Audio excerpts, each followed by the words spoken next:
psychiatric expert who will have one opinion in one scenario and a completely opposite opinion in another scenario based on which law firm or governmental agency is paying for his time. The psychiatrist, on one hand, will tell the public that suicide can be prevented, but will go into court and tell a jury that suicide cannot be prevented.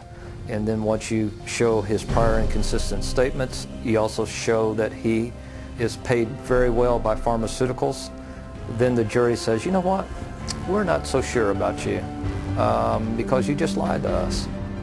Add to the greed, dishonesty, and avarice their sex crimes.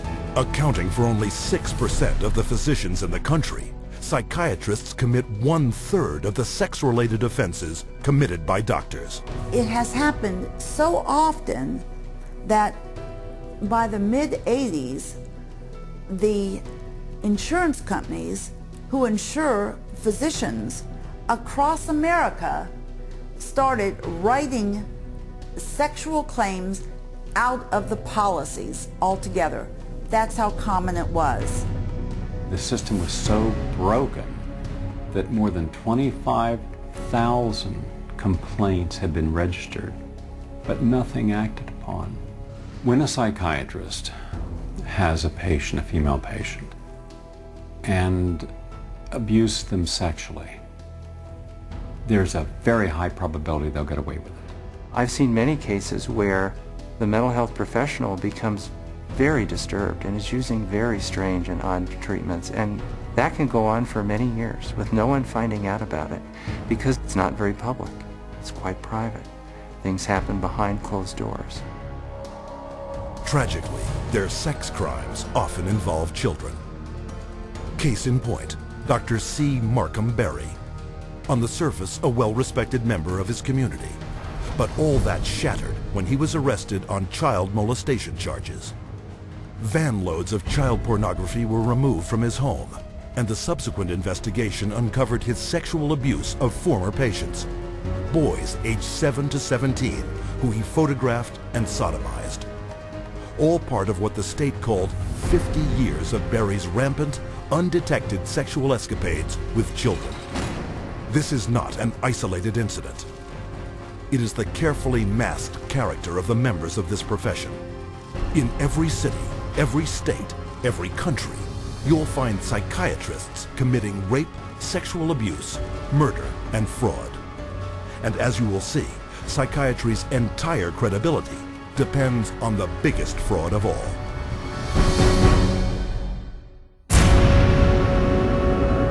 I was diagnosed with a chemical imbalance, manic depression. They diagnosed me with having ADD. He told me I had conduct disorder, ADHD, mild depression, major depression, manic depressive, borderline personality disorder, compulsive disorder, anxiety, depression, and schizophrenia, and depression, sleep disorder, identity problem disorder.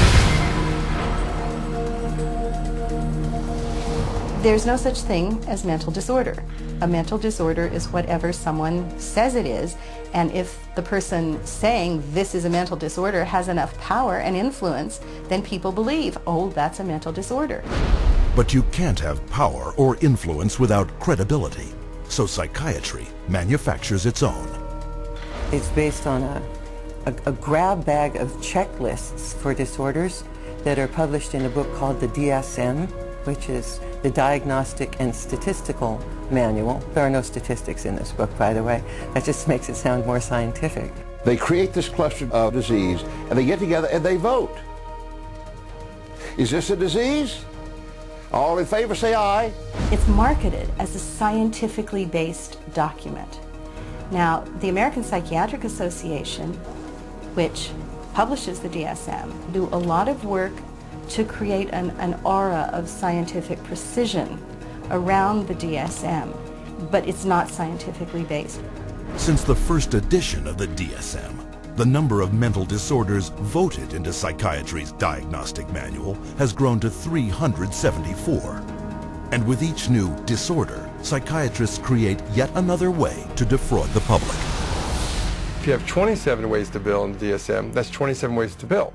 If you have 300, that's 300 ways to bill. So you can pretty much find anyone walking on the street that could fit into a DSM somehow. When you build insurance companies, you can't say the word. You've got to say a number.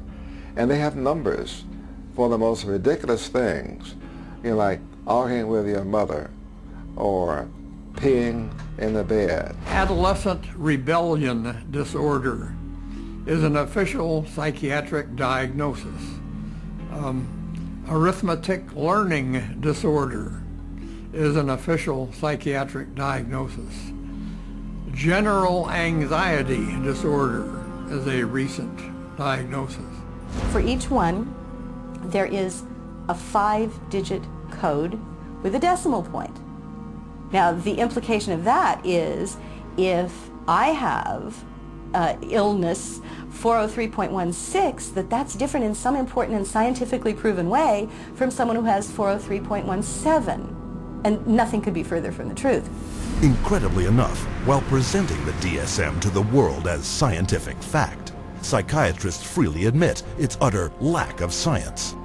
We have no diagnostic reliable markers for almost any illness there is in the DSM. What we're testing for in psychiatry, it's hard to say because there's nothing specifically. But as far as a test that's clinically useful, basically we're not there yet. We don't have any laboratory tests that we can use to determine whether somebody does or doesn't have a mental illness. There are no good biological tests for detecting mental illness. There is no test, there's no biopsy you can do. There is no chemical test right now. There are no specific tests to confirm the diagnosis or show the improvement, like any blood tests or any x-rays or anything like that. Oh, in my practice I don't do any tests. I just speak with people and listen to them, and then I make a decision in what kind of illness. These diagnoses vary as widely as the psychiatrists who make them. In this hidden camera footage, a person visited several different psychiatrists, complaining of the same symptoms. I'm extremely unorganized, and I didn't used to be. It's caused problems in the family. It's caused problems getting, I'm self-employed. You've got ADD, ADHD, you're depressed, and your depression is bipolar depressed. If you have a brain chemistry disorder, it's probably genetic. You have a lot of the symptoms of depression. So it seems like it is a mixed picture. What that means is like we got some depressive symptoms and some, high symptoms. If you're bipolar, I'll need to give you a mood stabilizer. We don't know. I kind of doubt it. It's considered low-grade bipolar. You are more of the ADD than ADHD. And as far as medications for depression, because I would recommend that you start a medication, which are Prozac, Zoloft, Paxil, Celexa. Usually Propylene XR is pretty good. They'll give you some Lexapro in the morning and some Trazodone at night. Lamictal is a better medication for that. It works on your depression also. But the treatment for any bipolar cycling is the same. The lithium, Remeron is another one. Trazodone, Tegretol, Wellbutrin, Lexapro, Lamictal, Equitroid, Depakote, lithium, Ambien. You may need an antidepressant also with your Lamictal. We don't know if I give you a medication if it is going to work or not. To a certain degree, it's trial and error. You never know if it's the right drug.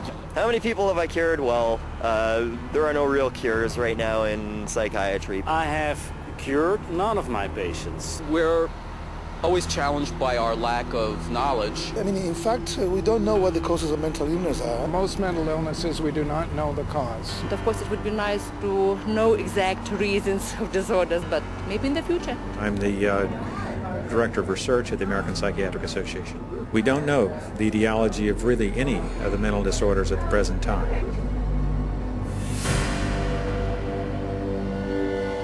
DSM-5 is coming out. It's grown to 10 times its original size, and it labels everybody. I could find 5 diagnoses that would fit you or anybody else. Compare this to the research methods of pathology, a real science that discovers real diseases using a wide variety of precise diagnostic tests. We do